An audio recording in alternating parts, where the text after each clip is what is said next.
Okay? Yeah. Thank you. Yes, Bhaji. Tak.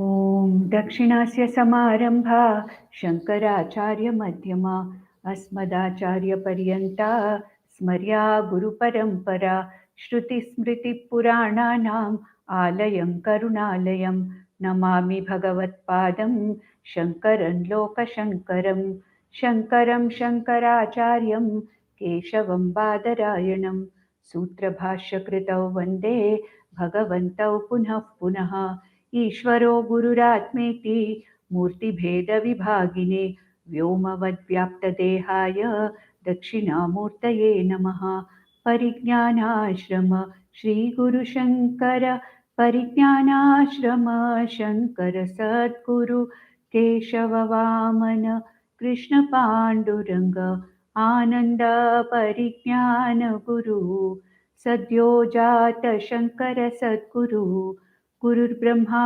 गुरुर्विष्णु गुरुर्देवो महेश्वरः गुरुः साक्षात् परब्रह्म तस्मै श्रीगुरवे नमः ॐ सहना भवतु सहनौ भुनक्तु सह वीर्यङ्करवावहै तेजस्विनावधीतमस्तु मा विद्विषावहै ॐ शान्ति शान्ति शान्तिः. So in the last session, we completed the Dvadasha Manjarika, or the 12 verses written by Adi Shankaracharya in the work we are studying, which is called as Mohamudgaraha, or the hammer that actually hammers away all our delusions. That's why it is called as Mohamudgaraha, popularly known as Bhajagovindam. And what did Shankaracharya Bhagavan do in those particular 12 verses? He brought out every field of our delusion, starting from artha, kama, ahankara, mamakara, the shortness of life. All these aspects he brought out and showed us one by one that what you're holding on to in the form of acquiring material pleasures or material objects for your happiness in the form of artha, kama, purushartha, it is absolutely a useless pursuit. And therefore, understand that this is a life of delusion. You are living a life of delusion by going after the artha, kama, purusharthas.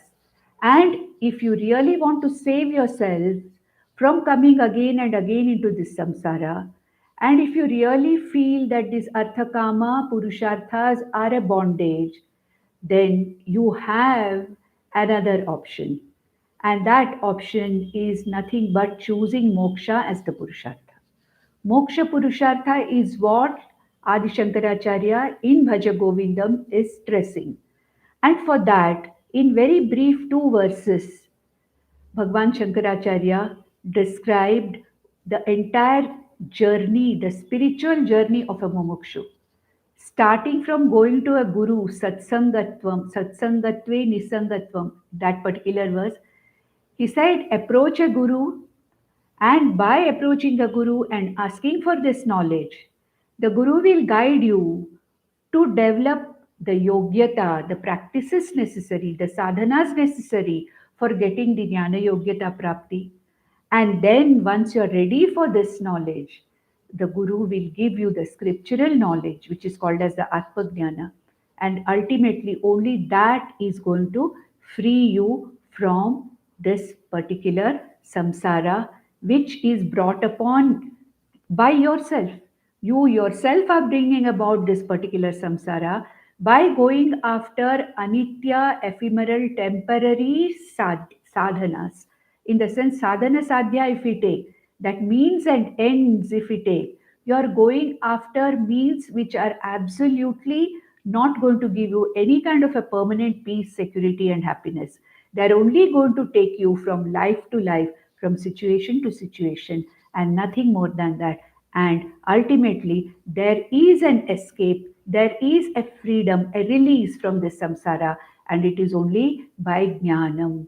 And this jnanam, he calls as Govindam, Bhajagovindam, Govinda, or all Ishvara, Atma. So choose that as Moksha Purushartha. Moksha Purushartha choice is the first step in the spiritual journey of a mumukshu. If I'm not even making a choice of moksha, where is the question of starting the journey? If I'm a mumukshu, I start my journey, my spiritual journey with moksha purushartha. And Bhagwan Adi Shankaracharya says, Bhaja Govindam. That is, choose moksha, choose God, choose Ishvara, choose Atma, Brahman as your purushartha. With this, we completed the 12 verses written originally by Adi Shankaracharya. And as I said, with these 12 verses, many of Acharya Shankara's disciples were actually wanting to express what they feel about what was already written by their Guru, and the future verses are the verses which are the expressions of many of his disciples. We know the names of some of the disciples who have given these particular verses, and each verse is given by one of the Shishyas of Shankaracharya. And ultimately, all the verses are going to talk about the same thing that Bhagwan Shankaracharya talked about in the 12 verses of Dvadasha Manjarika or Mohamudkara. And yesterday we saw that the first verse, that is, what we are seeing here, the first verse is the 13th, yes, the 13th verse, which we saw last time. If we take from the first verse onwards, 13th verse onwards to the 30th verse is going to be what Adi Shankaracharya's disciples are expressing out of gratitude for what they have received in the form of teaching from their Acharya. And we saw in the 13th verse yesterday, we saw that Kate Kanta Dhanagata Chinta Vatulakim Tavanasti Niyanta Trijagati Sajjana Sangati Reka Bhavati Bhavarnavatarane Nauka. This is talked about by this verse is written by Padmapada, one of the main Shishyas of Adi Shankaracharya. He is known for having written this Padmapadiyam. He has written this particular work called as Padmapadiyam, a very, very beautiful work written by Padmapadacharya. And he says, Kate Kanta Dhanagata Chinta. What are these sense objects? Kanta normally means the partner or the wife, but Kanta stands for all the sense objects. What are all these sense objects ultimately? Dhanagata Chinta. What is this wealth ultimately? Your entire life you are going after material objects, sense objects, and money. Vatula kim tava nasti niyanta. Hey Vatula, hey Mudha, this is a Sambodhana. Vatula means hey Mudha, hey deluded intellect, Kim Tava Nasti Niyanta, is there nothing which is restraining you? Is there no sense or no kind of a knowledge which is restraining you? Entire life you are spending going after sense objects and also wealth, and there is only one way which can really make you come back and choose another path, something which will help you to go beyond this ocean of samsara. What is that? Trijagati Sajjana Sangati Eka. Sangati Eka. There is only one thing, that is going, surrendering to Sajjana Sangati. It means going to a guru and asking for this knowledge. Always moving about in the company of jnanis or wise people. That is the only way you can come back. You can retreat your steps from Arthakama Purushartha and go into something else. You can go into this Moksha Purushartha. That's what you can go into. Therefore, Sajjana Sangatihi, may you move about in the company of wise people. May you approach and surrender to a guru to get this knowledge. Now, the next verse is written by Totakacharya. This verse number 14 is written by Totakacharya. And the next three verses, written by different acharyas, talk about what is the importance of internal transformation for getting this knowledge and getting free from samsara. What is required is internal transformation. Many people may think that taking sannyasa or donning the ochre robes, giving up all karma, one can become a sannyasi and escape from this samsara, but that is not possible. External renunciation is only incidental. External renunciation, unless you are prepared for it, it is not going to help you. It is the internal transformation, it is the inner sannyasa, the inner renunciation that is going to really help you, is what is going to be told in the next two or three verses. The next verse, 14th verse, is Totakacharya's verse on what is needed as internal transformation. When he has seen, probably he has seen many people taking on to external sannyasa, but internally they are still running after material objects. So, what does he say in the 14th verse? Jatilo mundi lunchita keshaha काषायाम्बर बहुकृतवेषः पश्यन्नपि च न पश्यति मूढः उदरनिमित्तं बहुकृतवेषः. So we find all kinds of people who have renounced. They renounce the world. They just want to escape from their duties and escape from their nitya naimitika karmas. So what are those type of people? He says there are people who are having donning various veshas. One of them, some of them could be jatilaha. Some of them may grow long locks of hair which have formed a jata. Mundi. Some person would have completely shaved off his head. Lunchita keshaha. Some people may just, try to pick and remove hair by hair as one of the forms of tapas. They try to pull their hair and remove every hair, and that is a form of tapas for some people. Kashayambara bahukrita veshaha. Many of them may don kashaya vastras. Kashaya vastra is really taken as an indication of a sannyasi. That's it. But many people misuse this particular indication. They don on kashaya vastra by themselves.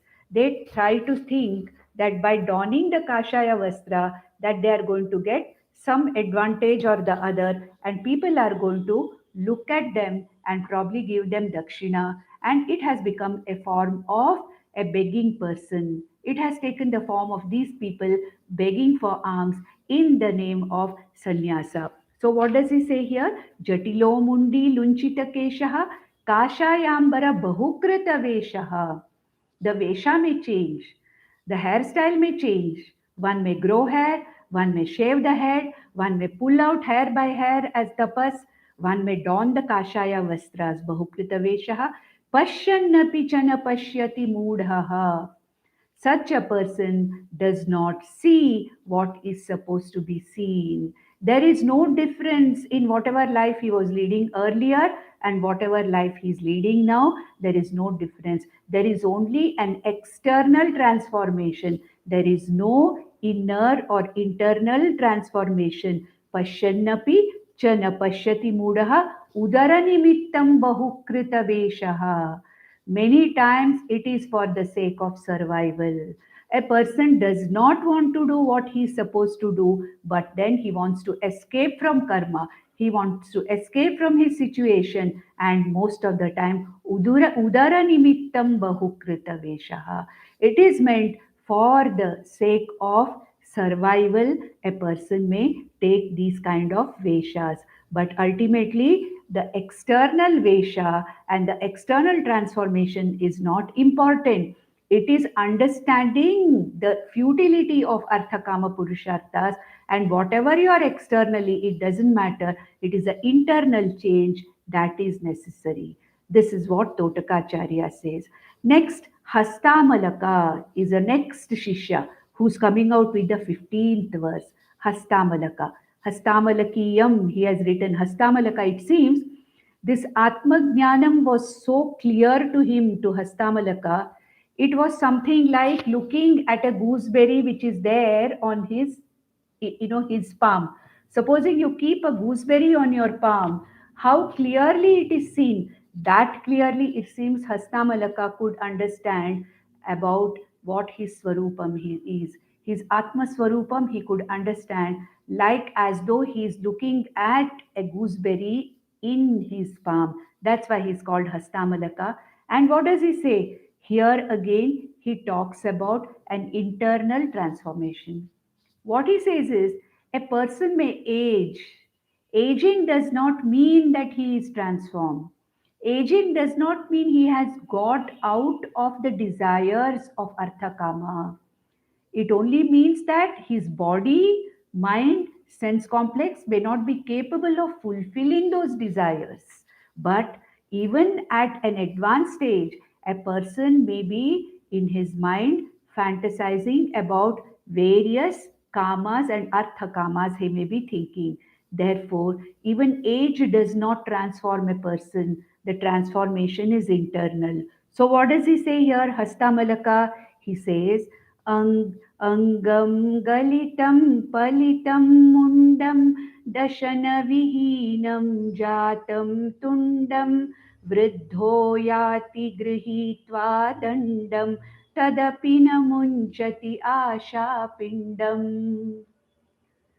So he says here, Angam Galitam. Galitam Angam means the limbs have become loose. All the limbs are literally loose. The skin is hanging. The joints have become worn out. The bones have become worn out. Limbs are loose. They are not functioning as they should. Angam Galitam Palitam Mundam. The hair is already grey, or most of the hair is lost. Dashana Vihinam Jatam Tundam. Tundam means the face is without the teeth. Dashana Vihinam Jatam Tundam. The beautiful teeth which once this person was showing off are no longer there. His face is Dashana Vihinam. Vriddho Yati Grahitva Dandam. This Vriddha, this old man, this old person is not even capable of walking straight. He needs something to support himself and walk. Vriddho yati. An old person is coming. Grihitva dandam. Dandam grihitva yati vriddha. Tadapi na munchati asha pindam. Though his body is incapable of enjoying Arthakama, in the mind, the desire for Arthakama has in no way gone away. The desire for Arthakama is continuously there, even at advanced age. So, what he's trying to say is externally, I may take the, I may become old. That is a Vesha. No, I may become old by body and I may lose my hair, teeth, everything, but still I have got that desire to enjoy the objects of the world. Material objects I want to enjoy. Vriddho yati grihitva dandam tadapina munchati asha pindam. So, what is the meaning of this? Even aging itself, we cannot say that a person is mature. Aging does not mature a person. Maturity is something which happens by inner transformation, neither by aging nor by donning any other dress and making oneself look different from what he is. Next verse is written by a Shishya called as Subodha. Now you may ask me how do you know the names of all these Shishyas? This is what I was taught. My teachers told me, my teachers taught me that this is the person who has written this, and since it is a parampara praptam jnanam, therefore when I share it with you, I give it the way it has come to me from my gurus. So the next one is written by Subodha. So here this Subodha criticizes a mithyachari sannyasi who has only external changes, surface changes. No inner changes have taken place at all. This is what is going to be told in the next verse. by this person called as Subodha. What does he say? Agre vahnihi prishte bhanuhu ratrau chubuka samarpita januhu karatala bhikshastarutala vasaha tadapi na munchati asha pashaha. In the previous verse we saw tadapi na munchati asha pindaha. Here Subodha says tadapi na munchati asha pashaha. So what does he say here?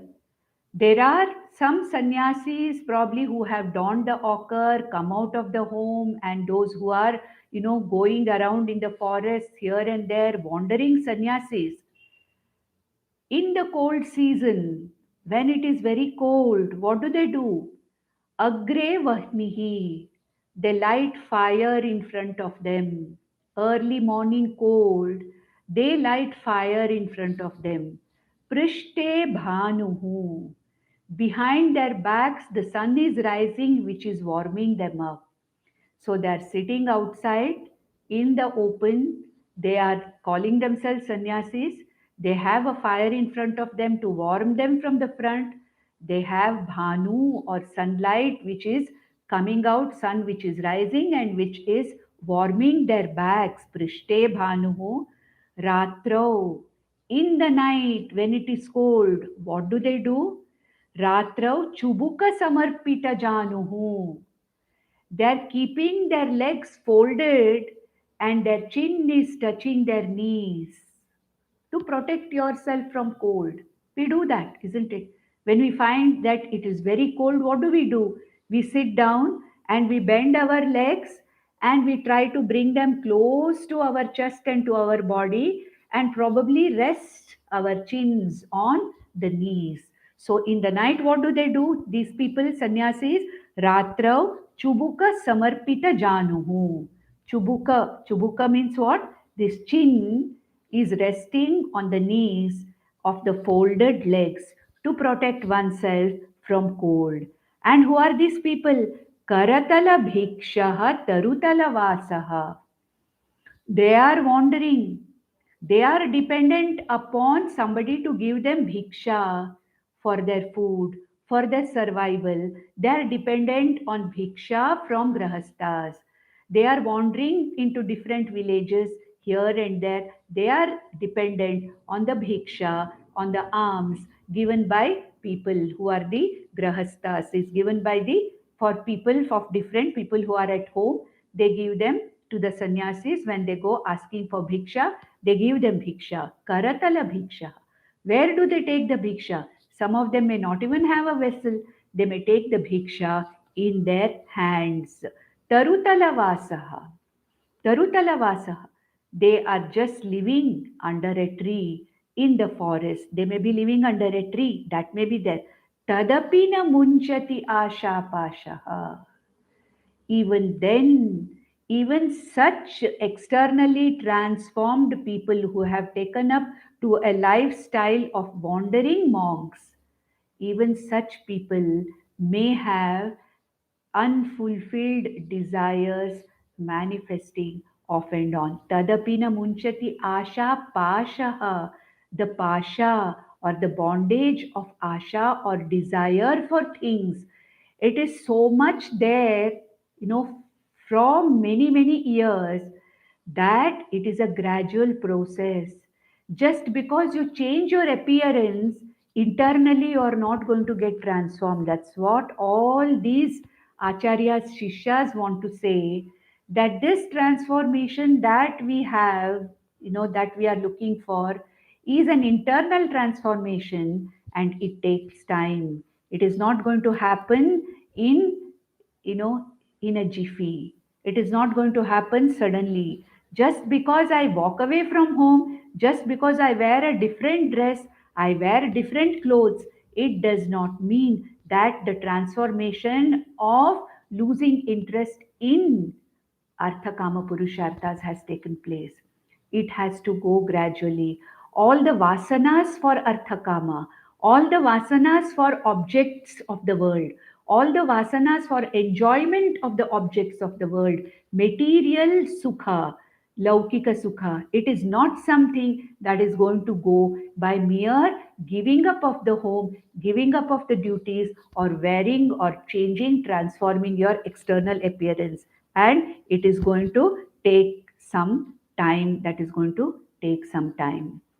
Next, he says, next, Sureshwaracharya comes. Sureshwaracharya is one of another very important Shishyas of Bhagwan Shankaracharya, and he is called Vartikakara because he has written commentaries on the commentaries written by his guru Adi Shankaracharya, which are called as Vartikas. And so Sureshwaracharya is called as a Vartikakara, and also he has written some independent texts also, like Naishkarmya Siddhi, etc. He has written. Now he comes up and says that the teaching of the Vedanta is that what you are looking for is permanent security, peace, and happiness. And what you are getting now in the world by following Arthakama Purusharthas is only a fleeting, temporary sense of security, peace, and happiness. But it is possible to have this permanent security, peace, and happiness only when one attains moksha. And what is moksha? Atma Jnanam is moksha. And for Atma Jnanam, one has to be well prepared. One has to be very well prepared for this Atma Jnana. Without the preparation, Atma Jnana is not possible. So that is what here he wants to say. Sureshwaracharya wants to say that there are certain preparations. There are certain preparations which are there, which are necessary to make a person a Jnana Yogya. Jnana Yogyata Prapti is very important before one goes to Vedanta or to this Atmajnana. So, Jnana Yogyata Prapti to develop, there are certain things, there are certain, sadhanas which are necessary for Jnana Yogyata Prapti. And what are they? He's talking about the preparations for Jnana Yogyata. And what does he say? कुरुते गङ्गासागरगमनं व्रतपरिपालनमथवा दानं ज्ञानविहीनः सर्वमतेन भजति न मुक्तिं जन्मशतेन. So what does he say here? What does Sureshwaracharya say? You may do Ganga Snanam. It is good. There is nothing wrong in that. Go for a pilgrimage. There is nothing wrong. Prepare your mind, have Chitta Shuddhi, have, Deha Shuddhi by this Ganga Snanam, Ganga Sagara Gamanam. That doesn't matter. Go for a pilgrimage. Have a Ganga Snanam. It is good. Nothing wrong with it. And then he says, Vrata Paripalanam Athava Danam. May you follow any type of a tapas you want. That is also meant for Chitta Shuddhi. Danam, that is also meant for Chitta Shuddhi. That is why we saw in the 18th chapter of Bhagavad Gita, Bhagwan Krishna says, Yajnaha Danaha Tapaha. Yajnaha Danaha Tapaha Kartavyani. One should not give up yajna, dana, and tapas. Yajna means what? Worship. Dana means what? Sharing whatever you have. Tapaha means disciplining your body, mind, sense complex. This should not be given up. Tapas, yajna, and dana should not be given up. So, visit a particular place of pilgrimage. Kurute Ganga Snanam. That's okay. Sagara Gamanam, Ganga Sagara Gamanam. Vrata Paripalanam Athava Danam. May you follow any of, the vratas that you feel are necessary to give you some kind of, or any kind of discipline. They give you some kind of a self-discipline. May you follow. May you follow any of these tapas which give you ultimately the tapas of, a self discipline, which gives you discipline of the body, mind, sense complex. There is no problem. But remember one thing, all these are only preparations for Jnana Yogyata. These are all only preparations for Jnana Yogyata. Jnana Vihinaha Sarvamatena Bhajati na Muktim Janmashatena. So what he says, hundreds of lives you may do all these things, nothing wrong. You will get Chitta Shuddhi, you will get Chitta Naishchalyam, you will get a preparedness for this Jnanam. But unless you go for this Atma Jnanam, there is no mukti janma shatena. Bhajatina muktim janma shatena. Unless you go to the Jnana Yoga, unless you go to a guru and get this knowledge, there is no question of mukti or freedom from samsara, janma shatena, hundreds of lives. Do all these things. Dhanam is necessary, yajnam is necessary, tapaha is necessary, no doubt about it. But these are only preparatory sadhanas. They will only prepare you for this jnanam. If you don't go to jnanam, then there is no point. How long will you keep on preparing your mind? So, all these come under Karma Yoga and Upasana Yoga. Karma Yoga is actually incomplete without Jnana Yoga. You stay at Karma Yoga, don't go to Jnana Yoga at all. Your journey is incomplete. And Jnana Yoga is not possible without the proper preparation of the mind. So, what does Sureshwaracharya say? Preparation of the mind is necessary for Jnana Yoga, which tells you that that permanent peace, security, and happiness which you are looking for is nowhere else but within you. But to understand this knowledge, you have to prepare your mind, and the only way to prepare your mind is by yagna, dana, tapas. So, pilgrimage to Ganga Sagaram, vrata paripalanam, discipline, tapaha, danam, sharing, all these things, yajna, dana, tapas, but jnana vihinaha, sarvamatena, bhajati na muktim, janmashatena. The teaching of Vedanta is jnana, jnanena, without jnanam, there is no muktihi. Jnanattu eva kaivalyam. Therefore, do all these things, but at some time or the other, try to come to jnana yoga.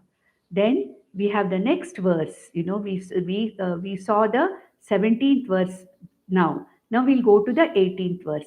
This is by a shishya called as Nityananda. We don't know much about him. We have not heard of whatever works he has. We don't know. We have not heard. This is a Shishya called as Nityananda. What does he say? He says, Suramandira Tarumula Nivasaha Shayya Bhutalamajinam Vasaha Sarva Parigraha Bhoga Tyagaha Kasya Sukham Na Karoti Viragaha. What Nityananda, the Shishya, wants to say is that as long as you are surrounded by the material objects become a bondage. The more you have, the more you want. The more you have, the more you have to protect them. And therefore, one should come to an understanding that I have to limit my material acquisitions. And it is only Vairagya. Vairagya means what? No unnecessary parigraha, no unnecessary accumulation of material objects. And to think that material objects alone give me happiness, they only give me security and peace, is not correct. Material objects can sometimes be the cause of my concern, they can be the cause of my dukkha also. So he says, a person who is less burdened by less of the material objects, a person who has a healthy vairagya towards the objects of the world, kasya sukham na karoti viragaha, who will not be happy when they are not burdened with having more and more material things? The more and more material things I want and accumulate, the more and more bondage it becomes. The less and less I have, I am free, much freer than before. And this freedom from this constant hankering for material objects, Whom does it not give any happiness? Those who have reduced their possessions will realize possessions and all our transactions, the more and more we do them, the more and more they bind us. Let us do what is absolutely necessary and remove all the unnecessary flab of material acquisition and accumulation. And what kind of a freedom and what kind of a sukha it gives? Whom does it not give? This is a question he is asking. So he says, there are these people, authentic paribrajaka sannyasis, Suramandira Tarumula Nivasaha. They have nothing. They have renounced all the material things. Sura Mandira Tarumula Nivasaha. They are either resting in the temple, Sura Mandira, Tarumula. They are resting or sleeping under the trees or in an abandoned temple or in the corridors of a temple. They are there taking rest whenever they want. Shaya Bhutalam. The earth itself is their bed. They don't possess even a bed. Ajinam Vasaha.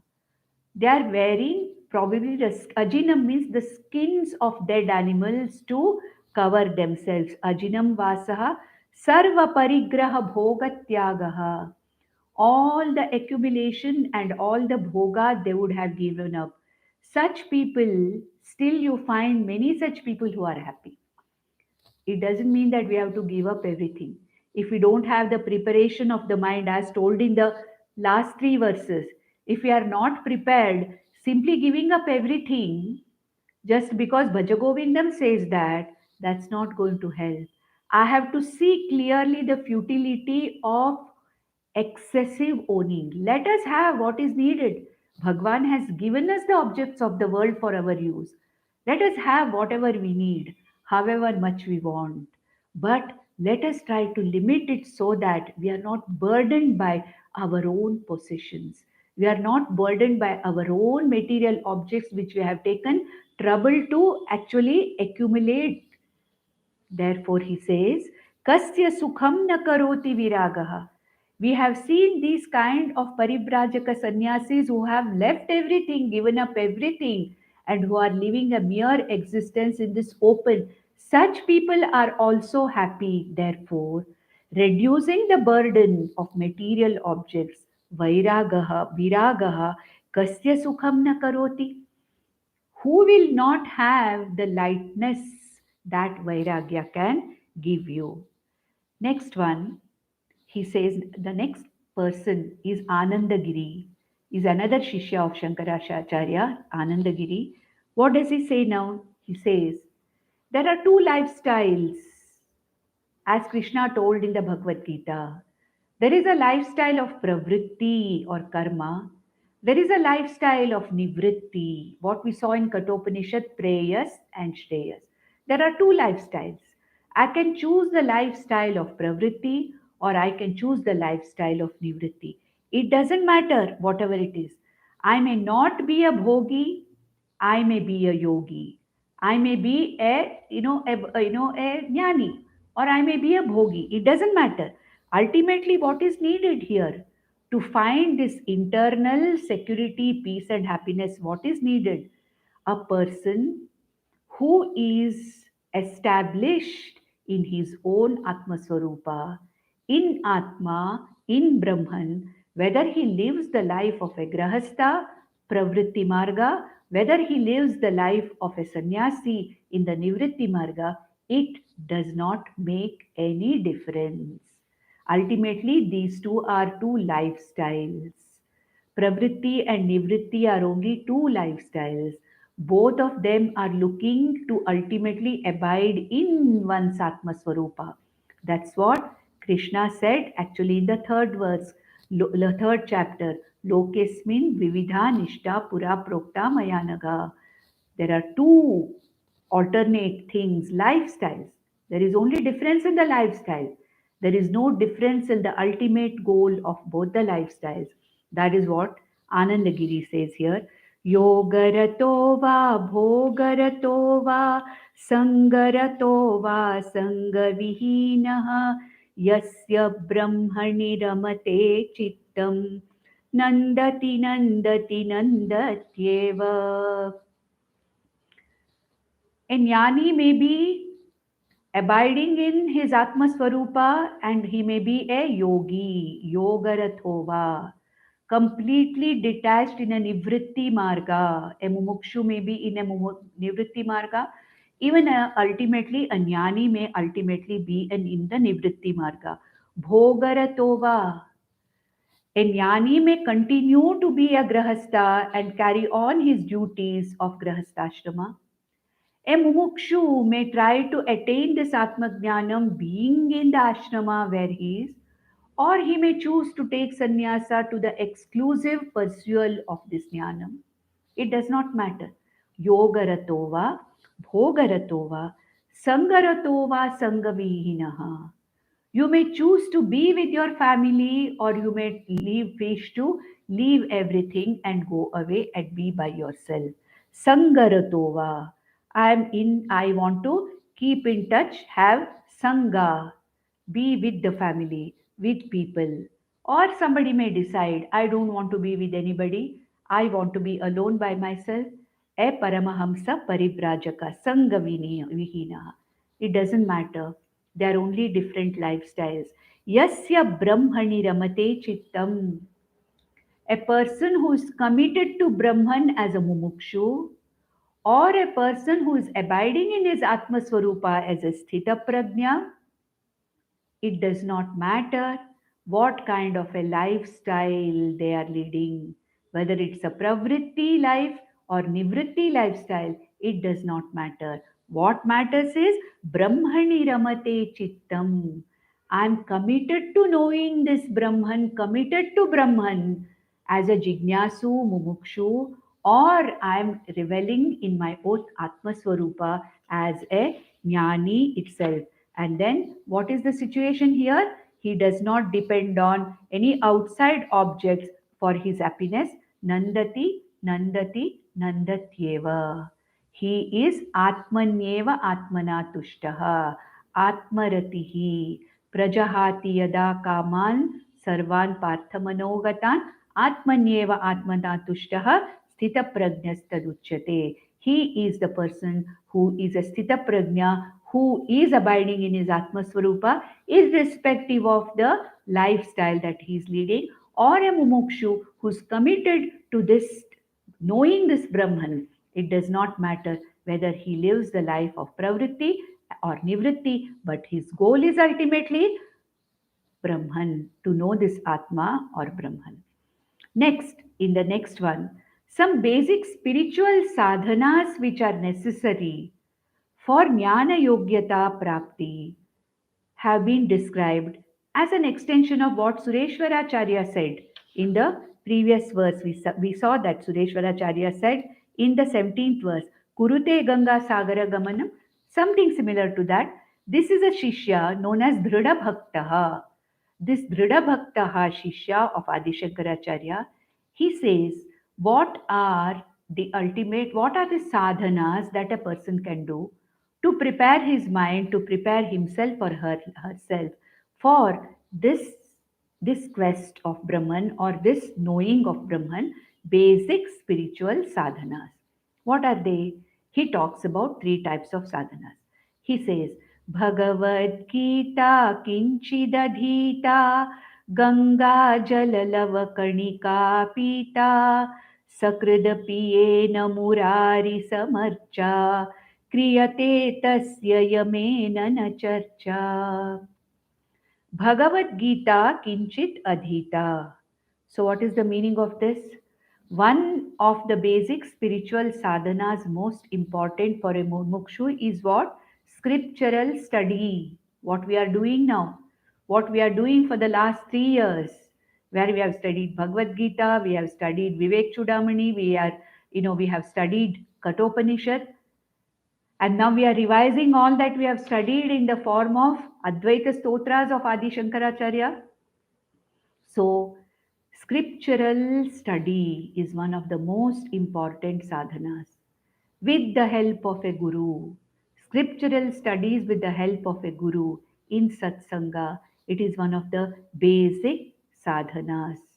It is said, Anantam Shastram, okay, Anantam Shastram Bahuveditavyam. Ananta Shastras are there.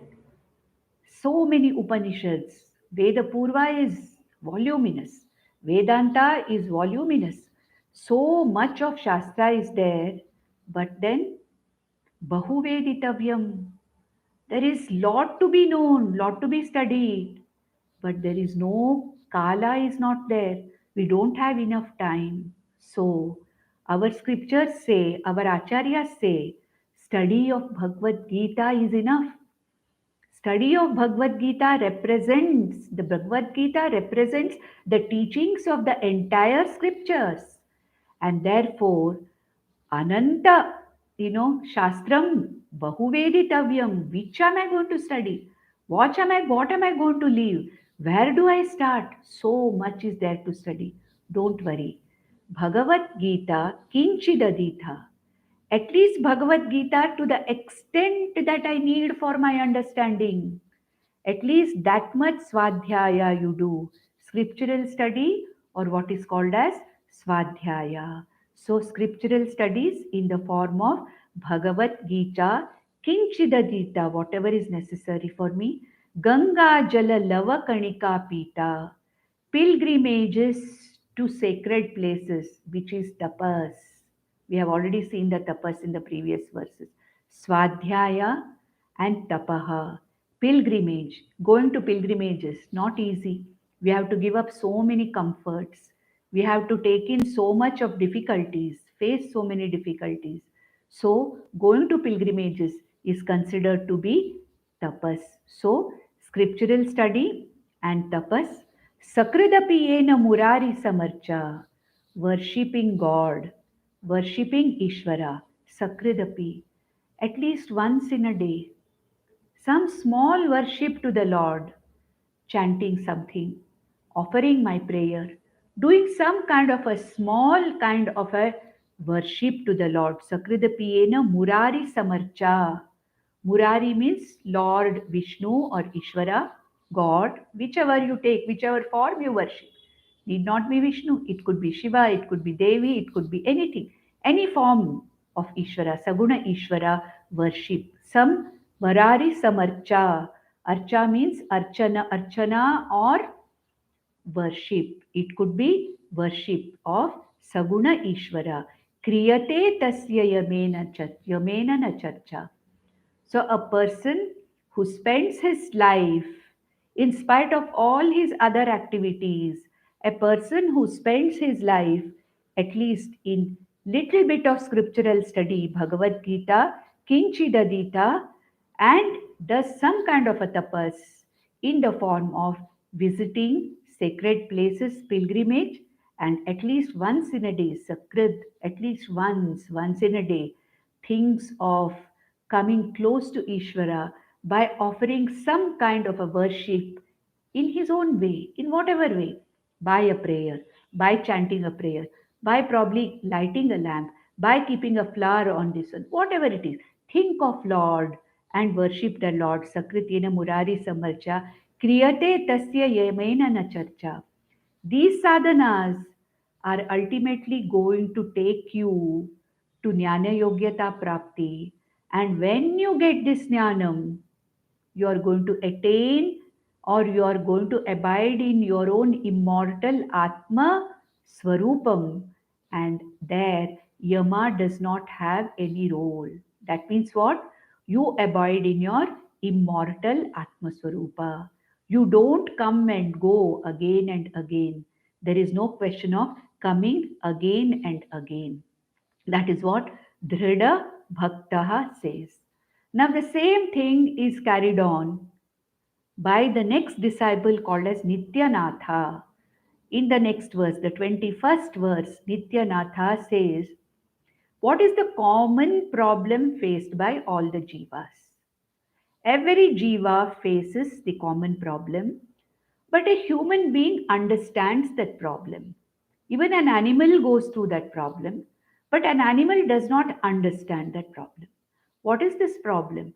Constant movement from one situation to another situation, from one thing to another thing. Constant movement, constant shift, constant change. When I'm alive, moment to moment, circumstances are changing, situations are changing. I'm moving from one stage to the other, one stage to the other, ceaselessly, without my effort, without wanting, continuously, constantly, I'm on the move. And when this body dies, the movement does not stop. The jiva continues to move on and gets embodied into another body. So, this constant movement when I'm alive, from one point to another, from one situation to another, and when the body dies, again the jiva going from one situation to the other, from one loka to the other loka, from one body to the other body. This constant movement or change is called as samsara. And all the jivas are afflicted by samsara.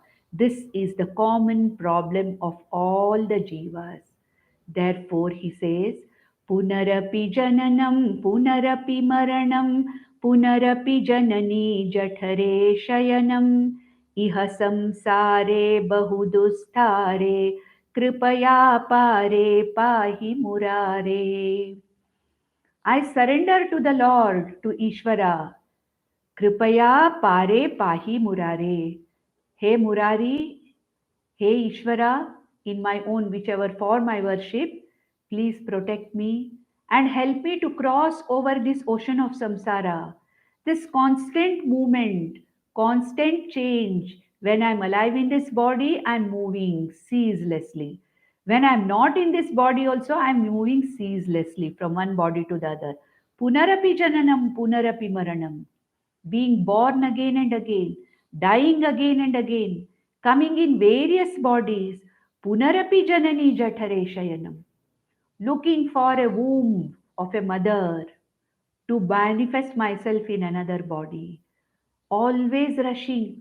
I'm always in a hurry, always trying to come in some other form, in some other jiva, trying to look for a womb. So, probably we would have had millions of parents in these millions of lives that we have had. We would have been parents to millions of people in all our lives. Do we remember any of them? But the very fact that I'm here today, I have done this samsaranam or samsara, this constant movement has happened all the time. So, what is the common problem between all the jivas? Punarapi jananam, punarapi maranam, punarapi janani jatare shayanam. Iha samsare bahudusthare. This samsara is very, very difficult. Very difficult to cross over. Iha samsare bahudustare. Not possible. In spite of myself, even if I don't want, the force of my karma, the force of my karma phala is making me moment to moment shift and move and move and move, go on and on and on. I'm always running. I'm always running for something or the other, always running behind something or the other. And when the body dies, there is no rest. I'm running behind another womb of another mother to get another body. This difficult kind of a samsara, hey Bhagwan, please help me to cross over. And what is it that ultimately helps me to cross over? Bhajagovindam. Make moksha purushartha nishchaya. Go to moksha. That is why in Vivek Chudamani, when the Shishya asked the Guru about Bandha and asked whether I can really go out of this samsara bondage, is it possible? What did the Guru say? The Guru say, Tava nasti apayaha. There is no apaya for you. Samsara sindoho tarane asti upaya. He said, there is an upaya. Definitely, there is a way, there is a means of getting out of this samsara. Samsara sindoho tarane asti upayaha. And what is that upaya? Go to a guru, ask for this knowledge. Prepare yourself by Karma Yoga, Chitta Shuddhi, Upasana Yoga, Chitta Nischalyam.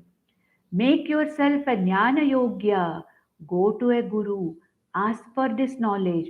Go through the Jnana Yoga in the form of Shravanam, Mananam, and Nididhyasanam. And ultimately, this Atma Jnanam is that which frees you from this Ihasamsare Bahudusthare. So Kripaya Pare.